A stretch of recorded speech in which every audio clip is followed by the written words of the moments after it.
So This is a lot more steep than I felt like it in the car. elevation change always is. Yeah. This has been my nemesis for a long time. The changing camber on this is what freaks people out. Because if you're not, you get real squirrely. And I've seen lots of people go up that hill. I myself have gone off. I had that car in front of me yesterday.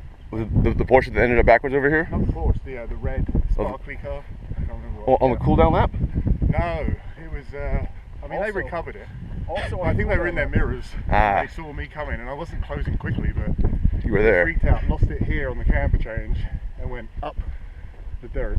Ah, so that's the fresh ones up the dirt. Yeah, and then reversed back down, I guess. But they'd gone by the time I came around again. Yes, I was in the car to take Checker yesterday, and after Checker, there's 2 cars off, and 1 car disabled. Mm-hmm. So I radio in, I'm like, what, did everything just fall to crap after Checker? Yes. Yeah. I honestly think the one... Well, one ran out of gas. Well, one Coming to a checkered flag, you're out of gas. One, I think he just didn't realize it was checkered flag because he was still racing out there. And I was like... And then he went off first. When there were people that were slowing down, while Checker was flying, we were still on our last lap. And there were people that were just slowing down. I'm like, so we're still racing. Yeah. Have you driven past the checkered flag? Don't slow down yet. Right. That's where radios can get you in trouble. Checker's out. Sweet, I'm done. Yeah. No, you gotta take the checkered. Yeah. Or else you might get past. I'm coming in. So if we look back up here, you can see that straight line up. Yeah, I'm glad you taught me that. I used to tuck in really far to the left, but the quicker line is coming up the middle. Just thread, yeah. Right here. And those two, you used to shoot for the Budweiser sign, but it's not there. You want to go until you're almost going off the track. And then turn. And then dive down. I got a couple good passes by doing that. Because everyone's holding the inside. You just go outside. Just fly left, and they'd be like, where'd you go? And then I'd take them on the inside there. It's not the best line for a sprint race because if someone's on you, they can tuck in. Yeah, beat you to the apex. Yeah. Like, we have someone who does data and all that. This is the fastest line. So somewhere around here comes. Just there, that turning point where that crack is. Yeah. Which crack? Right here? The one that's sealed versus the one that's not sealed. Got it. And this is fun because you always get squirrely and it's fun. Yeah, your tires will lift over it. Yeah. They're off the ground if you got it right. I mean, I guess I haven't got right in the pace car yet. You know what? There's still today, Eric. There is. Hopefully it's only used on the outlap, so I shouldn't have to go very fast. Yeah. And then once you drop in, I try and just make it a straight and go all the way to the left as I can.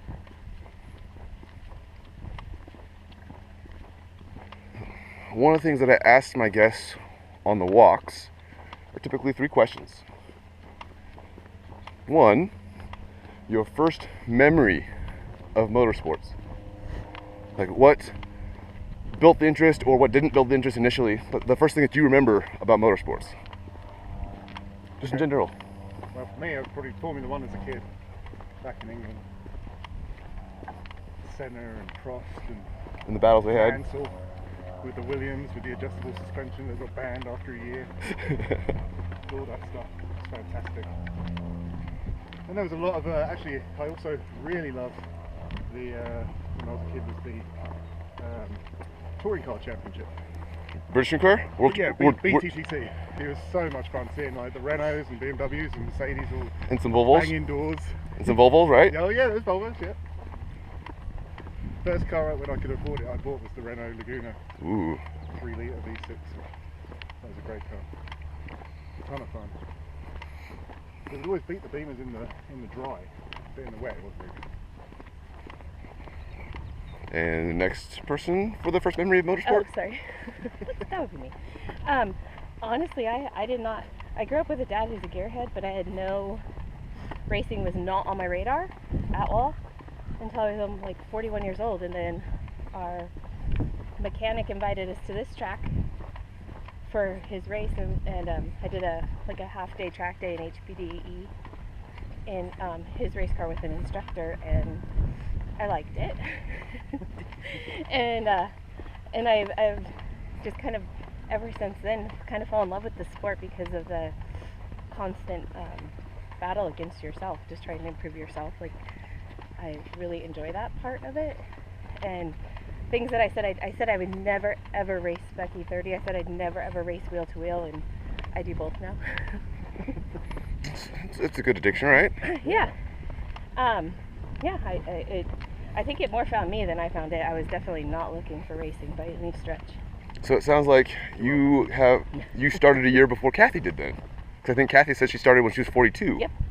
Yep. And I think, like, serious racing's been about 4 years for me. All right. Not serious, but like really going to comp school and dialing in and all of that. And it's so funny because my first ever wheel to wheel was in 2019 here. That's my second question. Oh, go ahead. Don't skip ahead. I'm always an overachiever, Eric. Clint.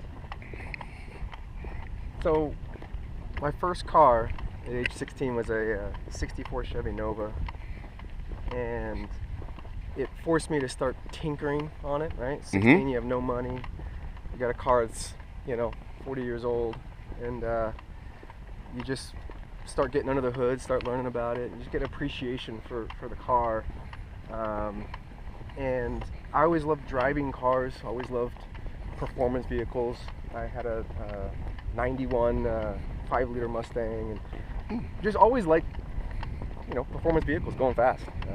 And so there was an appreciation for the sport, appreciation for the craft, but it wasn't until just a couple of years ago that I was really introduced to like high performance, or actually out on a track racing. And I feel like it was just a great opportunity for me to take something that had been kind of inherent in me for so many years and actually now start to apply that without getting speeding tickets. That's the goal.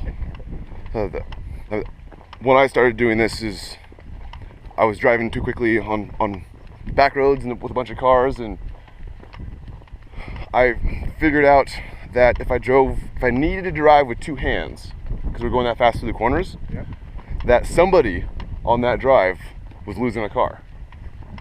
So if I ever had to put two hands on the wheel, because of the comfort of how fast we were going, we always lost a car. And I didn't like my friends damaging their cars anymore, so or themselves. Luckily that didn't happen. It was just cars flying off and getting stuck in the mud. Stuck in the mud, stuck between trees without hitting the tree, but getting stuck between them. Wow. And so I just randomly one day was driving past the racetrack in Portland, and I looked over and I saw cars like driving flat out on a road. I was like, ooh, what's that? So I stopped by and I'm like, how do I do this?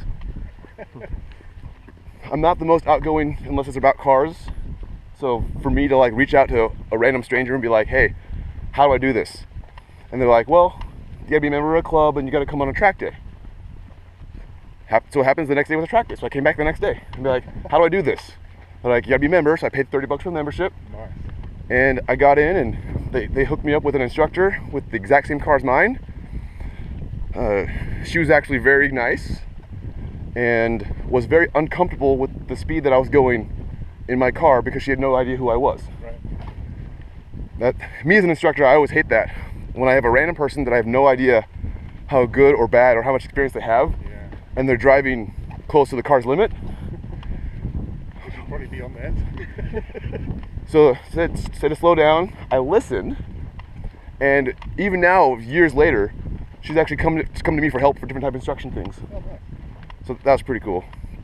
All right, my second question is the memory of your first race. What was going on in your head? What was happening? Like, what did you feel? Like, just that first race thing. What was one? I think it's probably Lucky Dog. I'm guessing it was Lucky Dog in the spring. It was. I didn't race. Yeah, you didn't race. I wasn't racing yet. Gaboka and Neil? Neil, Greg, me, maybe Keely. probably not. Maybe. Oh man. I don't know, it's all blurred since then. So your first race is Blur. My first race is a Blur, yeah. What year was that? 2015, maybe? 2014, yeah, probably 2015. I mean, we had been sponsoring Neil's car for a year, at least a year before that. And then using the car, when he wasn't racing it, I was using it for HPDE. Yeah. And then yeah, long before, I think I was maybe still in HPDE 2 with NASA, and then he was like, oh, don't worry about that, let's go wheel-to-wheel racing at Lucky Dog. And we're like, oh, I'm not sure if I'm really ready for that. But we did, and then, yeah, after my first stint, I was like, okay, yeah, that's amazing. I'm hooked. Get me through comp school as quickly as possible. So, yeah, since then I've never taken a year off. I mean, I do probably, what, 6 to 10 races a year. So we remortgaged the kids. Just to keep going. And you started talking about your first race. I did. I remember mine much better, I think. It was here. It was Lucky Dog. It was 2019. And I didn't know what I didn't know. So I was just excited. I wasn't nervous or scared because I didn't have like any kind of expectation. I'm way more nervous today than I was on that day. I had a lot of false confidence, I think. And I look back because I remember screaming that I got a 159, and I like thought that was fantastic. I was the top of the world, and now I'm not happy with the 143. I really thought I arrived at 159. Yeah, remember the goodness sake? Yeah. Yeah, and so, and it was in a car that we now own. We were part of a team, but a burgundy car. And, yeah, it was really fun. I really got hooked, and I'm kind of glad I didn't know what I didn't know, because I think that kind of hooked me in, the adrenaline and then once I started to learn more, You're like, holy oh, heck. I didn't know much. I didn't know anything. I was that person. Yep, that was me.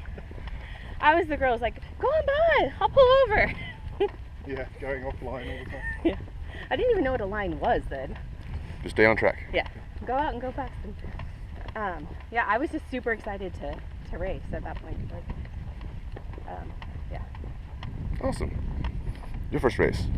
My first wheel-to-wheel was here at Willow Springs, I think the year after Kerri's first race. I see a pattern here. Yeah, at Lucky Dog. And We recruit. completely agree with Kerri. You don't know what you don't know, and I just hop in the car, not much experience at all, and you just throttle down, keep the car on track, and just go as fast as you're comfortable with. Not watching lap times, not watching braking points and apexes, I wasn't thinking about that. I was just turning laps and having the time of my life. And they call me in, hey, Clint, it's time to box this lap. I'm like, no guys, I mean, I'm still good. I can stay out here. They're like, it's been 2 hours. I'm like, no way. Having so much fun. I hopped out of the car and 100% hooked. The adrenaline, I couldn't have been happier. Awesome. It sounds like 2 different experiences between 3 people.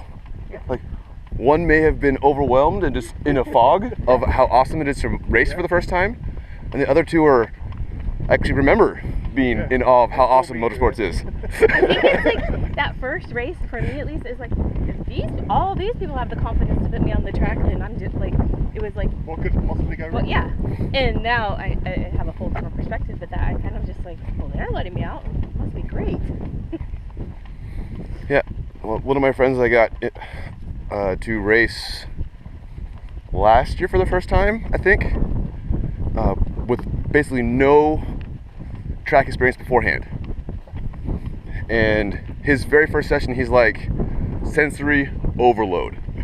Just everything, and it wasn't even a fast car. Like, with a good driver, it's one of the slowest cars. So just a sensory overload with all the cars just flying past him and trying to figure out what is actually driving fast. Yeah. But he was hooked.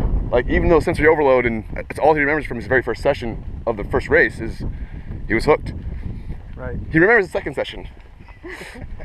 But the first one, he's just all he remembers is just overload, just sensory overload. And again, he's in his 40s for his very first time on track, but with no prior track experience. Yeah. Yeah. Yeah, it's I fantastic. Well, there's a ton of input, right? And at high speed, you have cars behind you, on the side of you, in front of you. You have to negotiate a turn, and there is a lot of stuff going on. And for me, eyes up. yeah, and for me, you got to keep your eyes open and up. And for me, it's And breathing. Don't forget to breathe. Yeah. You got to breathe, With right? your fingers, like everything to keep relaxed. Well, yeah, and you realize you're Stress. gripping that steering wheel with all your might, you know, and being able to determine which of the inputs is important that I need to be paying attention to, Especially and in the stuff. 30. Yeah. Well, They don't yeah. like two inputs at once. No, you have to talk them through. That's right. That's right. Give them a little Yeah. pat on the dash every now and then. I'm shifting. Good job. And now I'm rev matching you. You're gonna be just I fine. forgot. Yeah, you got 3 pedals down there. You got a shifter. There's a lot of things going on all at the same time, and I don't have the muscle memory personally yet, and Me so neither. I'm mentally processing all that all the time on the track, which, as we enter turn 8 here, probably leads to why I dumped 2 and went off-roading yesterday. Yeah. I think there's something like, and it gets frustrating sometimes because you Like see flowers. someone come in. I guess you didn't have to go too far out to get those flowers. Someone comes in new and they just blow by you and they have no experience. Like they're just naturally talented, and that has not been my story. I was like blood, sweat, tears. Clint was pretty naturally quick. No, I know he is. That's I was kind of referring That was to. annoying. But that's kind of what also keeps you coming back too. Is like just keep. I mean, probably not in Lucky Dog at all, but in NASA, in competition driving. There's been many days I'm like not doing this anymore, not doing it, and then you like something clicks, and then you get a little better, and you keep going.